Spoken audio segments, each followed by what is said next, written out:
Hi, my name is Ernie Kleinman, and in this segment we're going to be talking about ukulele shapes and designs for a tenor ukulele neck. In the last segment, we cut a 15-degree angle on this tenor ukulele neck, and since the last video I've put on a headstock made out of spalted eastern white maple, and the neck has basically been rough carved out of red elm, local red elm here in Missouri. But what I'm going to be talking about is all the different kinds of neck shapes you can make your ukulele. For a start, you can make a C shape, meaning the back end of the neck is C-shaped, a D shape, an exaggerated U shape, and a slight V shape like on Martins, old Martins, and other steel string guitars. So there's many ways to make a uke neck. Making necks is not cast in stone. The reason I'm spending time on this is because I feel it's really important to get the right feel for the neck in order to make your playing as smooth as possible. Some necks are too fat, others are too thin. So you have to slowly work at the neck and make an outline of one of these shapes that you feel is appropriate for you or that you like, and make a template out of either cardboard, plastic, or thin plywood to the shape that you want, and constantly reference it back to the neck that you're making. In other words, use the template or the shape that you've got over here to design your ukulele neck for you.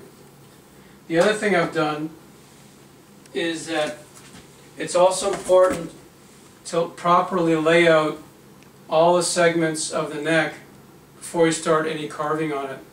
In this sequence over here, I've taken a rough piece of cottonwood, cut the 15-degree angle, spliced it and joined it, and put on the heel block. Now on the top, I've put in several layout lines. On the headstock, I've put in the layout lines from the nut to the top of the head to determine the width at the top and the width at the nut end. So I've drawn two lines over there. I've also drawn a center line down the middle of the neck. Once I've got that established, I draw my lines from the nut right back to the heel over here to determine the length and taper of the neck from the nut to the heel.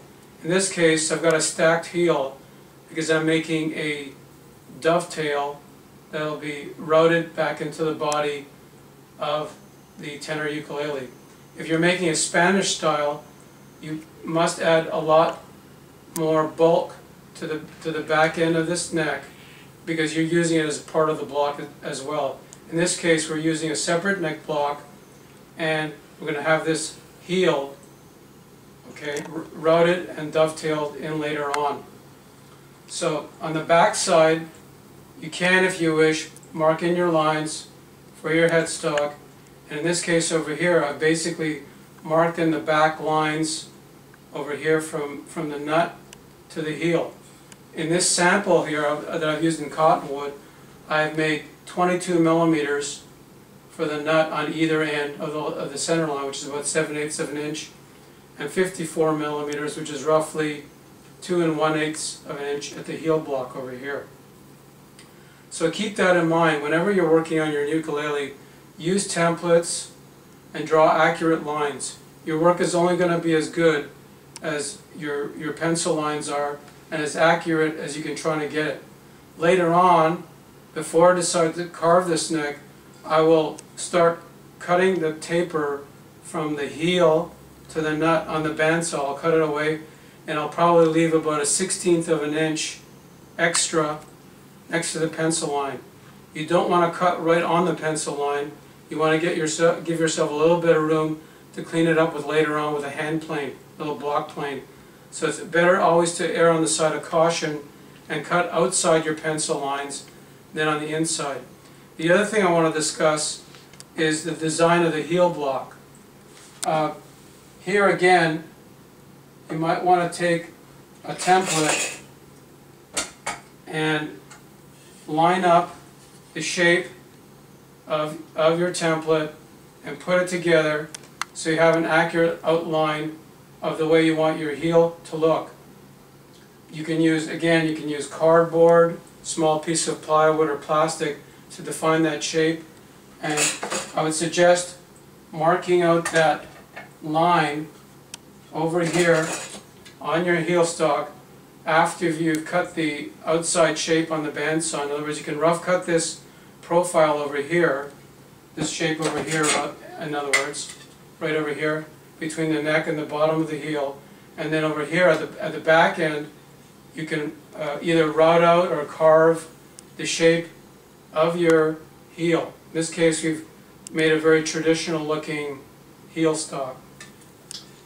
Another thing I want to talk about is the veneer for the headstock. After you've glued all the segments together over here, you want to flatten this top part of the head with a hand plane or block plane so it's nice and flat, because if it's not, you're going to have a very difficult time attaching the veneer. It's going to come out very lumpy and it's not going to look too good. Same thing with your neck. You want to make sure that from the nut, after you cut the taper out on the bandsaw, you want to make sure that this from here to here is dead flat. And you can usually do that with a straight edge by checking to make sure it's flat. In this case, it's not flat. So you might want to go over that with a 4-plane or a jointer plane or a jack plane or whatever plane you've got to make sure that this area from the nut to the heel is dead flat. Because if you have a lot of gaps in here and it's not flat, when you put the fingerboard on, you're going to have a difficult time gluing it down. And so these are all the little design considerations that you need to consider when you're designing a tenor ukulele neck. If you have any questions, you can visit me at my website, www.ateliertommy.com. I know it's a mouthful. So once again, to recap, come up with a design, whether it's a C shape, a D shape, a U shape, or a V shape. The back of your neck, put in all your layout lines, have a template for your heel block, and cut the heel block out to a suitable profile that you feel comfortable with.